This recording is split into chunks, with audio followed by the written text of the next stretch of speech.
أهلا وسهلا يا رمضان شهر التوبة والغفران مرحبا بك رمضان رمضان شهر الذكر والإحسان.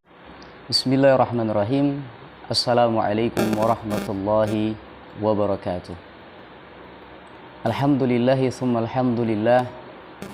Wa sallallahu wa sallam wa baraka ala sayyidi wa habibi rasulillah wa ala alihi wa sahbihi wa mawalah. La hawla wa la quwwata illa billah. Allahumma alimna ma yanfa'una wanfa'na bima 'allamtana wa zidna 'uluman tanfa'una fid dunya wal akhirah. Amin. Sahabat YouTube semua yang sama-sama mengharapkan ridha Allah Subhanahu wa taala. Suatu ketika ada seorang murid daripada Imam Ahmad bin Hanbal yang selalu ikut dimanapun Imam Ahmad berada.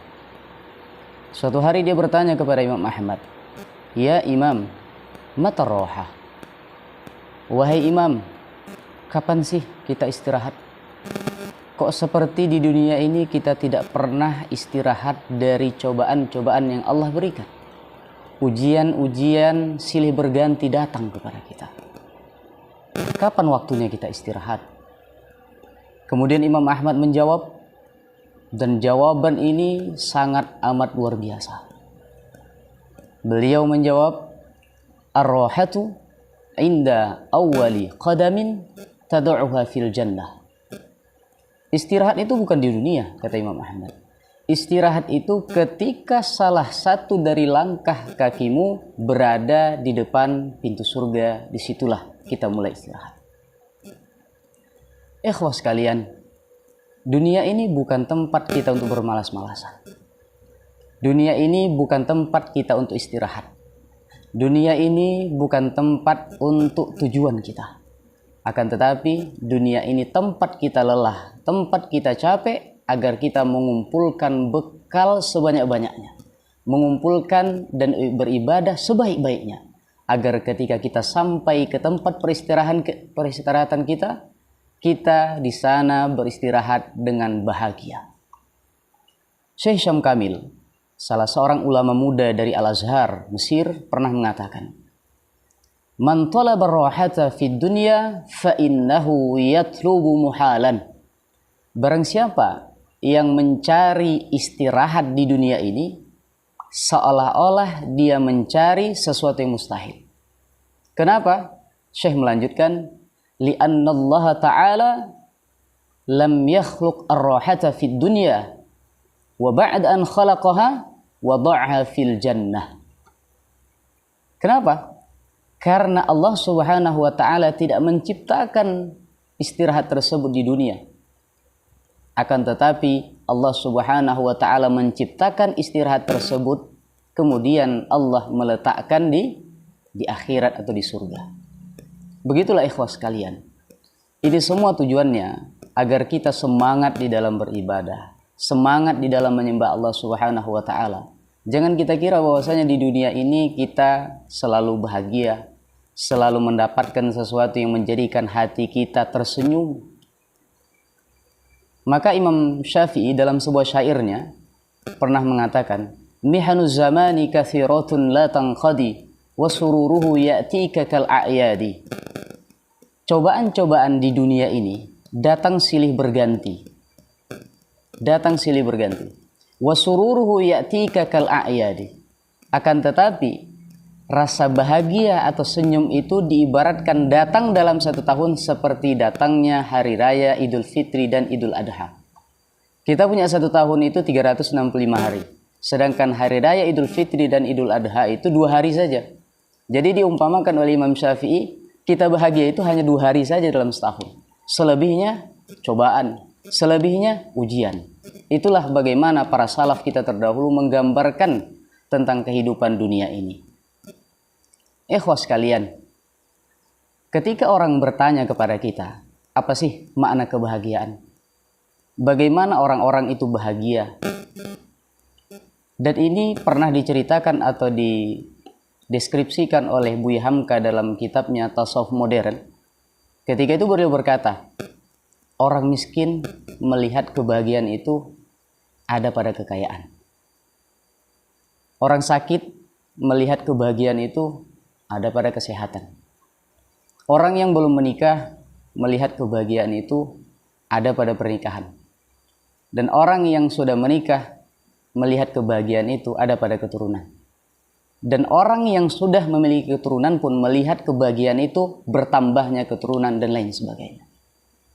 Akan tetapi kata Buya Hamka, kebahagiaan yang hakiki adalah kebahagiaan ketika seseorang bisa dekat dengan Tuhannya. Makanya salah seorang salaf, Malik bin Dinar, dan ini diceritakan oleh Imam Az-Zahabi dalam kitabnya Syiaru A'lamin Nubala. Beliau mengatakan, kharaja ahlud dunya minad dunya walam yadhuq atyaba syai'in fiha. Orang yang cinta dunia, mereka meninggalkan dunia, akan tetapi mereka belum merasakan sesuatu yang paling sangat amat membahagiakan. Kemudian para sahabat Malik bin Dinar mengatakan, wa ma huwa? Apa itu? Kemudian Malik bin Dinar mengatakan, ma'rifatullahi ta'ala. Seorang hamba ketika mampu mengenal Tuhannya. Itulah kenikmatan yang tiada tara yang dirasakan seorang hamba ketika dia berada di dunia. Ikhwas sekalian, tanpa kita sadari, kita ini mendefinisikan kebahagiaan adalah sesuatu yang belum kita miliki. Jadi kalau misalkan ada sesuatu yang kita belum miliki, kita anggap itu adalah kebahagiaan ketika kita memilikinya.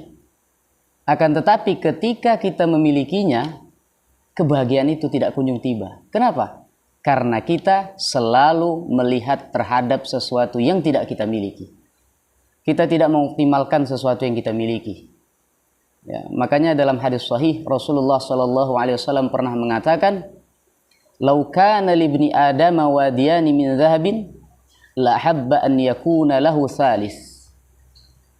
Bani Adam ini, kalau dia memiliki emas, 2 gunung emas semua, dia sudah memiliki itu, emas murni, niscaya dia akan berharap akan memiliki gunung emas yang ketiga. Kalau dia memiliki gunung emas yang ketiga, dia akan berharap dia akan memiliki gunung emas yang keempat, sampai seterusnya. Tidak akan pernah ada puasnya. Maka kembali lagi kepada definisi kebahagiaan dan definisi kekayaan dari Rasulullah, saya sampaikan kepada teman-teman semua. Dan perkataan ini tolong dicatat dalam hati kita semua.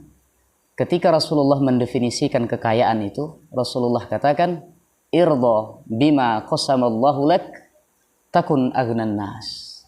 Engkau ridho terhadap sesuatu yang engkau bagikan kepadamu, yang engkau tetapkan untukmu. Pada saat engkau ridho tersebut, pada saat engkau qanaah terhadap apa yang Allah berikan kepadamu, pada saat itu juga engkau telah menjadi orang yang paling kaya di antara manusia. Ya, makanya qanaah ini sangat penting teman-teman semua. Makanya Imam Suyuti dalam salah satu kitabnya mendefinisikan qanaah itu, beliau mengatakan, ar-ridha bima dunal kifayah wa tarku at-tashawwufi lil mafqudi wal istighna'u 'anil mawjudi wal istighna'u bil mawjudi. Qanaah itu kita ridho terhadap sesuatu meskipun sedikit, dan kita tidak melihat terhadap sesuatu yang tidak kita miliki, dan kita mengoptimalkan terhadap sesuatu yang kita miliki. Itulah makna qanaah. Maka kita berharap dan meminta kepada Allah Subhanahu wa taala agar Allah Subhanahu wa taala memberikan kepada kita hati yang qanaah, sehingga kita bisa menikmati kehidupan ini, kita juga bisa menjadi orang yang paling bahagia di muka bumi ini. Amin amin ya rabbal alamin. Mungkin hanya ini yang dapat kami sampaikan, lebih dan kurang kami mohon maaf. Wassalamualaikum warahmatullahi wabarakatuh.